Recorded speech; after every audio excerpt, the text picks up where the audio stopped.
Se você é idoso, se você defende os direitos LGBT, é contra a homofobia, contra o machismo e é militar, você é um tesão.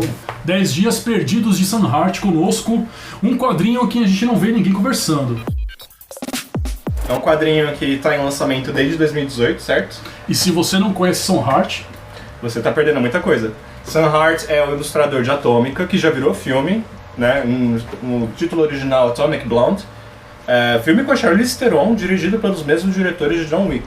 Muito bom, e um caso raro de que o filme e o quadrinho são bons pra cacete. São tão bons um contra o outro. Isso. E tocam em vertentes diferentes, né? Isso. Esse quadrinho do Sunheart, ele é lançado através do Catarse, então é um projeto autoral. O Sunheart é o coautor, né? Ele e o Anthony fazem juntos o... do Atomic, né? Do Atomic, que é aqui inteiro dele, o roteiro e arte. A arte e o roteiro é todo dele. Finalização e tudo. Finalização tudo. E aí ele é mantido com doação do Catarse. A gente adquiriu esses quadrinhos dele e a gente começou a ler, toda a equipe do Anemia, né? Equipe de 3.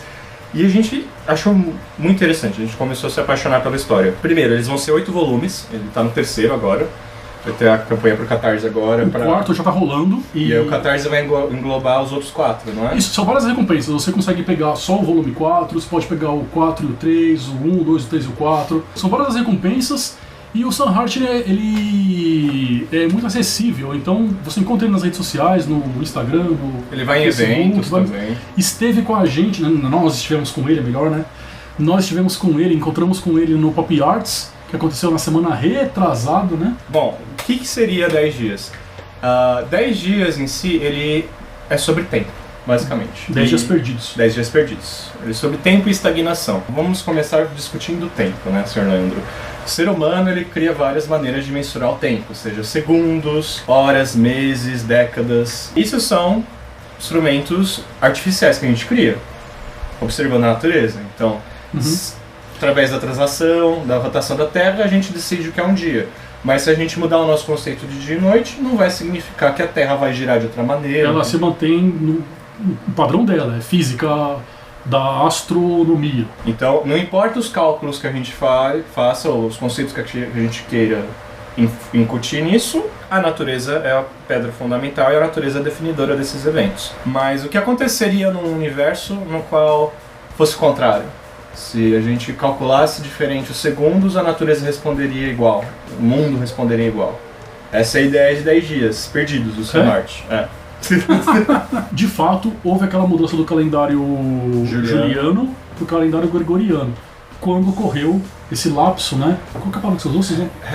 Réstia de 10 dias. Sim, existem 2 erros com esse calendário, no caso, né? O juliano para o gregoriano. O juliano é romano, o gregoriano já veio na era cristã, inclusive foi otorgado por um papa. Primeiro, 10 dias tiveram que sumir do calendário. Segundo, esse calendário ele não foi calculado com perfeição, então a cada 300 e poucos dias a gente perde um dia. Sim. Então a gente já perdeu uma caralhada de dia já desde que esse calendário foi instituído. É interessante isso porque é o início do Renascimento, e aí nesse universo a gente tem astrônomos que constroem objetos celestiais, né, por encomenda, como se fossem mecenas encomendando artistas. Isso é um ponto bem legal porque ele traz para esse mundo de 1500 aí, do século XVI, a magia de uma maneira bem natural. Sim. Logo no início, é Johannes. Johannes é o mentor, aí o irmão dela é o Taiko e a Sofia. O Taiko ele está saindo ali da mercearia e ele encontra um bichinho voando, né? Um bichinho mágico.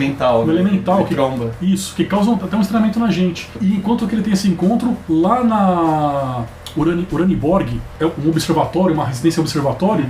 Lá, eles fazem essas encomendas de satélites, né? De objetos celestes. Objetos celestes. E eles estão criando uma estrela ali. E são esses 3, o Johannes, a Sofia e o irmão dela, o Taiko. Exatamente. Então isso é muito interessante dentro da trama. É como se fosse uma encomenda de obra de arte. E nesse momento a gente é introduzido a uma personagem que, no caso, a gente não identifica como a personagem principal, né? Que é a Sofia. Ainda que ela apareça logo na primeira página, como está em continuidade, a gente não sabe exatamente onde vai parar a história, tudo, vai sair ainda. Mas tudo indica que ela é a menor aí nos 3, que o principal é o mestre é o Johannes, que está criando o satélite. Sim. Quem está na mercearia, que é o Taiko, que é o irmão dela, ou é assistente dele, ou aluno dele, ou ajudante dele. Mas o Taiko dá a entender como protagonista no início. Dos eventos que vão surgir. Sim. e ela acidentalmente pega o lugar dele. Que é muito interessante porque você pega uma obra que ela se passa num período retrógrado do Renascimento para as mulheres, no caso, né? Elas Sim. nunca foram foco. Isso aí é uma inteligência e sensibilidade do próprio Sam Hart. Ele cria um subterfúgio para ele conseguir ter a personagem feminina como protagonista.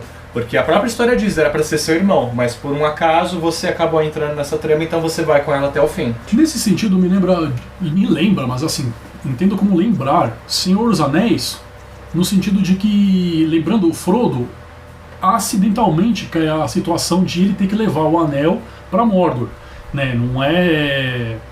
Não era intencional ele ser o herói. Não é um elfo, não é um mago, é um hobbit. Isso. Uma raça, né, que não é uma raça com status, né? Pois é, e ela tá numa situação parecida, né? Ela por acaso Sim. acaba substituindo, se é que é por acaso, não sabemos, mas ela acaba substituindo ele, a gente sabe qual é a trama por trás, né? Se você não conhece a Produção Hart, você está perdendo um homem que escreve muito bem mulheres. E com uma delicadeza, sensibilidade. Que desenha, que compõe, assim, muito bem. Sim. Você já tem tem 3 personagens aqui que eu gostei das 3 mulheres, as 3. Uhum. Que é a Sofia, ao mesmo tempo que ela sabe que ela não é capacitada para aquilo, ela julga não ser capacitada, só que ela não foge desse problema. Ela fala, pô, meu irmão tá nessa situação, a gente não sei o quanto pode dar de spoiler, mas começa a acontecer um problema com todas as pessoas ali, né? E ela sabe que o irmão tá numa situação, o mundo tá numa situação e ela tem que resolver, então ela vai seguir. E aí tem a rainha das fadas. Que também é um personagem importante dentro da trama, né? Brevemente aparece, mas que já traz uma pompa para a situação, para a história. E né? cumpre a função dela ali. Cumpre a função dela. O que é interessante é que, assim, como o Leandro falou, a Sofia tem muita humildade perante a situação, mas em nenhum momento ela desiste da tarefa. Pois é. Ela vai falar com quem quer que seja para tentar buscar uma solução para esse problema. E isso é muito, né, muito bonito ver essa determinação da personagem. Sim. Sabe quando você se sente sem incapaz? Isso é uma coisa natural de nós. Você sempre sente medo, você sempre se sente incapaz em alguma situação, acha que você não está à altura dela, mas sabe aquele momento que você sabe que não está à altura, mas você enfrenta? Essa é a Sofia. Essa é a fibra dela. Muito interessante. Gostei também da Rainha dos Elfos, por ela ter feito o papel dela, inclusive no final. Sim. Ali. Não quero a mesmo mãe dos deuses também, nórdicos. Essa foi a que mais gostei. Sensacional, né? Ela rouba a cena quando ela começa a falar, que é no 3º volume. Se você gosta de cultura nórdica, eles vão chegar na terra ali dos deuses, você vai ter. Hugo, põe na tela aí esse momento do Thor guiando a biga, guiando o carro.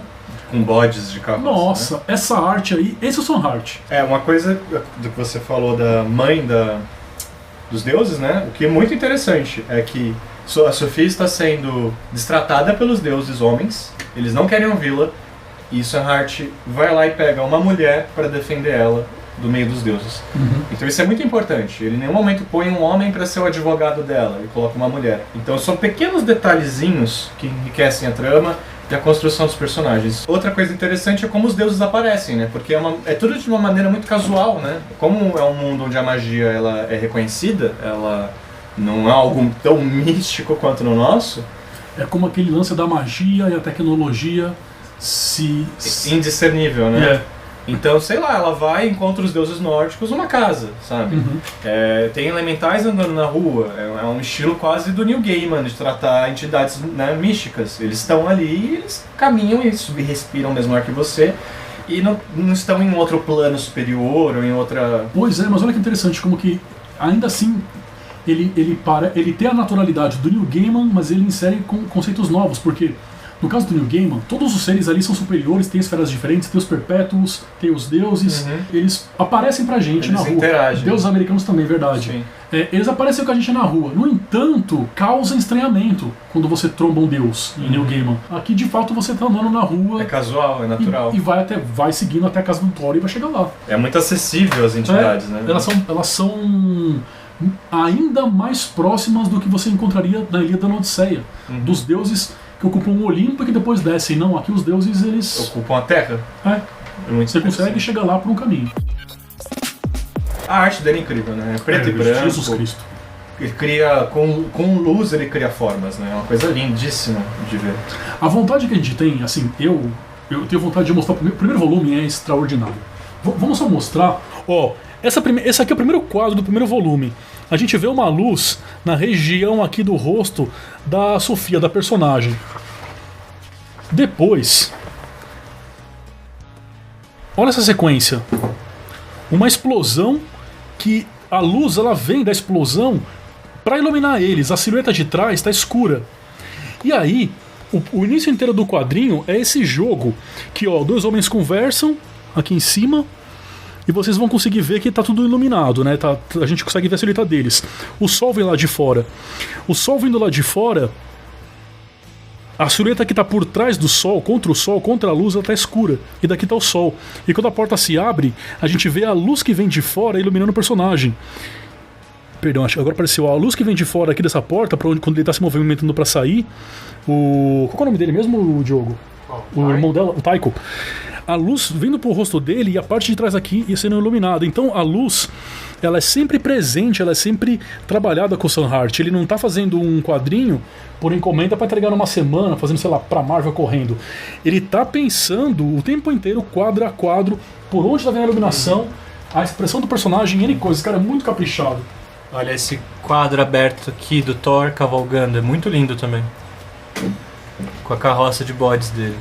E é tudo muito claro, tudo o uso de sombras é muito específico, muito... É quase cirúrgico, né? Nossa, essa arte aí, quando a gente... Ela é lindíssima. Esse volume 3 a gente viu na mão dele, a gente tava junto com o Sam quando a gente comprou dele. Sim. E ele ainda comentou assim, isso é verdade, o Sam comentou: eu tô me divertindo muito fazendo um quadrinho serializado, né? Um quadrinho não como uma graphic novel que você faz num soco só, né? Que você vai fazendo, você monta ele pensa ele de modo capitular. E na hora que ele falou isso, estávamos nós três e eu abri essa página. Eu olhei e falei: tá se divertindo mesmo, hein, Sam? Eu acho muito interessante você pegar um quadrinho preto e branco, especificamente desse tipo, que lida com mitologia, com astronomia, com coisas cósmicas. E é interessante o preto e branco porque às vezes você pode imprimir mentalmente uma cor para a cena. Sim. A cor que você acha que pode ser ali. Na faculdade de letras a gente muito discutia isso, se a leitura ela é uma atividade... Pergunto pra vocês, a leitura é uma atividade passiva ou ativa? Você gosta de passivo ou ativo? O que é isso? Perdão. A resposta, ela é talvez um pouco surpreendente. A leitura é uma atividade ativa. O leitor ele está produzindo sentido a partir do que ele está lendo. E é isso que você está falando. Por ser um quadrinho preto e branco, começa a dialogar com essa imagem. Ela é como se fosse aquele... Nossa, eu vou entrar em Platão aqui. A imitação da imitação. Você olha ela e ela é um gatilho para você construir aquilo na cabeça. Sim. Você até escapa do desenho um pouco. Você não está colorindo ele como se fosse um computador, né? Sim. Você está agora imaginando esse Thor correndo pelo penhasco, né, por cima dos penhascos, com esses bodes, né, diferentes, que têm 4 chifres. Sim. Cara, é isso que você está imaginando. E o pelo do bode do Sam balança.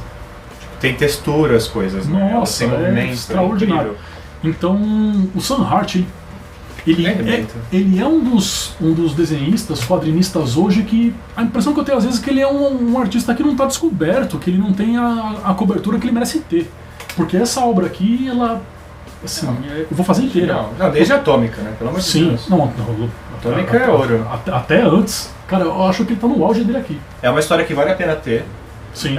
Se não pela história, se ela não te chamar a atenção, pela arte. Porque cada não quadrinho...